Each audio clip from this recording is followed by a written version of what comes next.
Hello, everybody, and welcome back to another Community Fortress. This is the Fortress of Scorchedmined, sent in by Albreo. If you would like to send in a fortress for me to have a look at on the show, you can do that via my Discord server. The link is down in the description.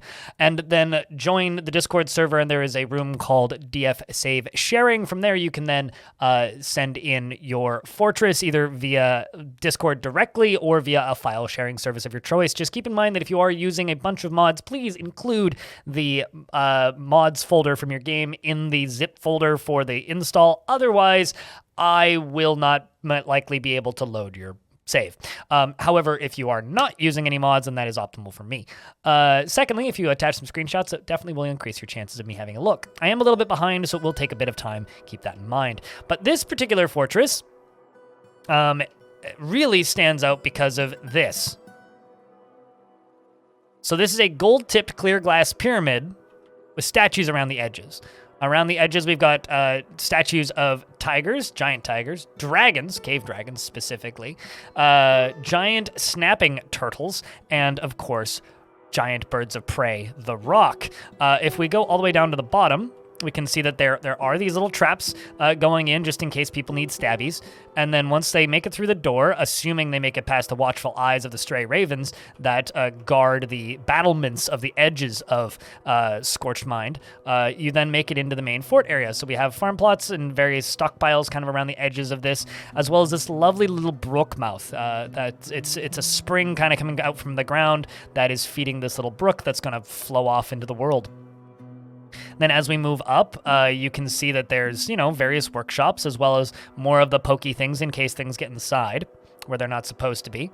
And then up here we have a really, really beautiful, massive tavern, the Chestnut of Winding, which is a beautiful, wondrous place and not somewhere you want to wear a skirt and go commando because, the floor is made of clear glass, which would be a bit of a problem. Same with the tables and the chairs and the statues and then, of course, the gold floor hatches and, of course, the detailed gold pillars with superiorly designed images.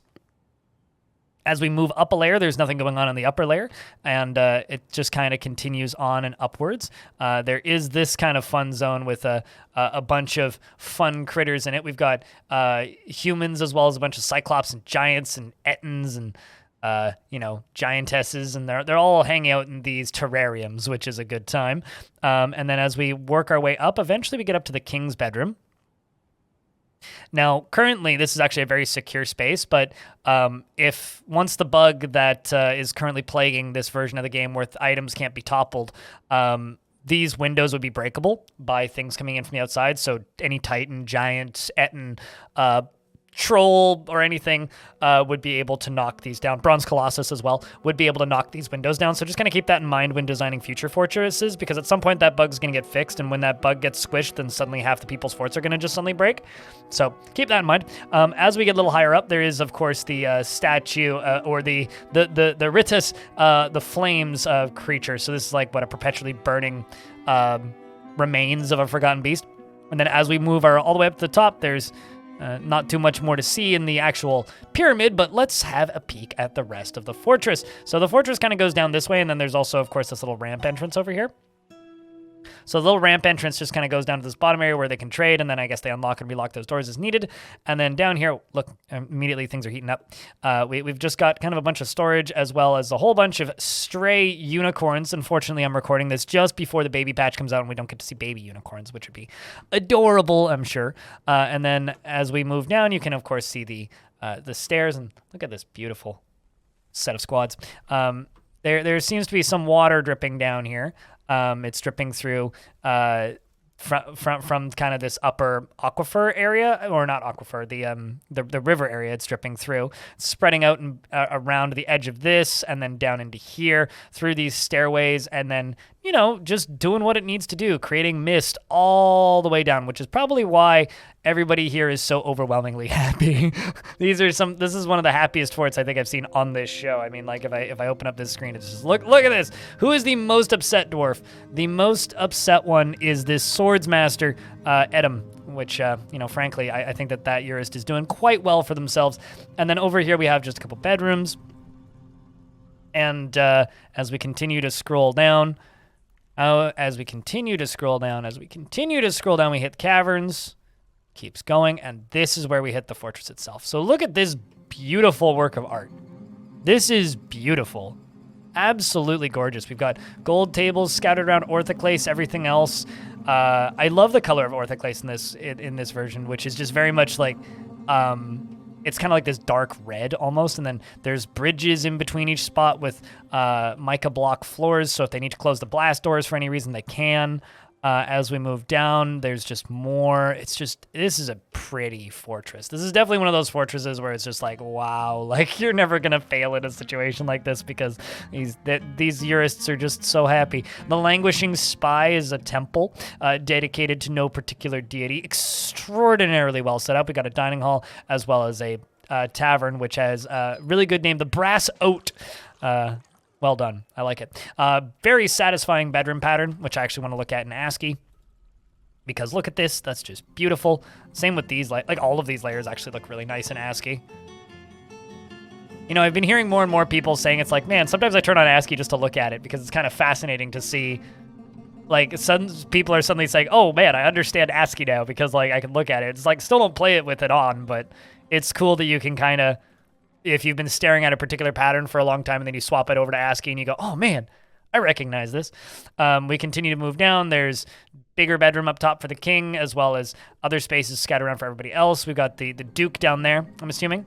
And then, of course, guild halls for varying different skills with the golden bridges down at the bottom. These golden bridges actually really make me wish that the roads would represent the color of the material that they were made out of, because if roads did, then I would be putting roads in an area like this instead of using bridges.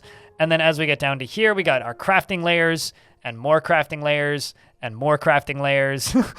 This is for metalworks, obviously, with the little bits of lava kind of scattered about. And then these beautiful tombs, including the lava accommodations, which is it's beautiful looking.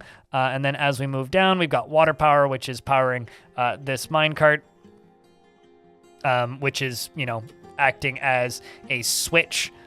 So as it comes around, boom, minecart hits the button, and then it keeps going, and then boom, minecart hits the button, and it keeps going. I don't know what this switch is connected to, but we can check. Ah, here we go. So this is where we get to the point where spoilers. So essentially, this going forward is going to be spoiler territory, okay?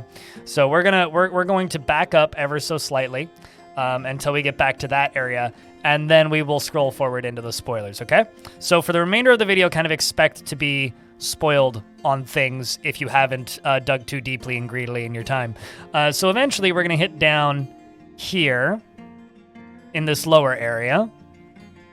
And so what they've done is they've made that rotating minecart, okay? That rotating minecart makes these spikes pop up and down from the ground, menacing blistered metal spikes. In a lot of these cases, yeah, it seems like a lot of these are just blistered metal. Oh boy, that is a lot of blistered metal spikes.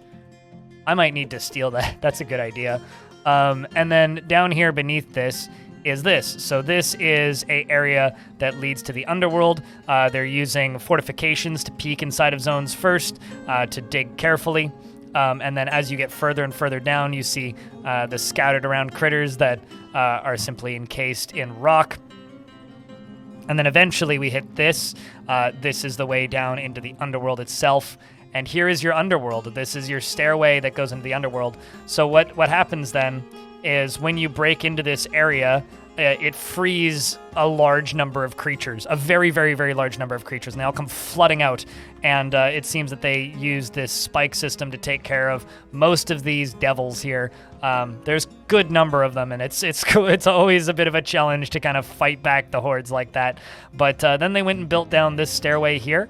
And then right over here, they constructed this, which is a inverted pyramid. Now, unfortunately, I don't think it lines up perfectly with their entrance pyramid. That would have been maybe the coolest project you could do, and then like connect them in some way. But I do have to say this is a really neat project with, obviously, you know, a place to throw sacrifices into this eerie glowing pit, because eerie glowing pits are, you know, not something that you ever come out of if you go into them. So as you can see right here, they have this set up so you can throw prisoners or whatever else you want down into the eerie glowing pits, at which point they are simply erased from existence. It's a very efficient method of sacrifice, and quite frankly, I respect the heck out of it. This is a cool as hell fortress. I really, really like it. I just wanted to say thank you very much to Albreo for sending in this fort once again, and if you would like to send in a fort for me to have a look at on this show, you can do that via my Discord server. There's a link down in the description of this video. And if you would like to support me directly, you can do that by buying a mug or supporting my channel on Patreon. It's patreon.com/BLINDIRL. Thank you very much for watching, and I hope to see you in the next one.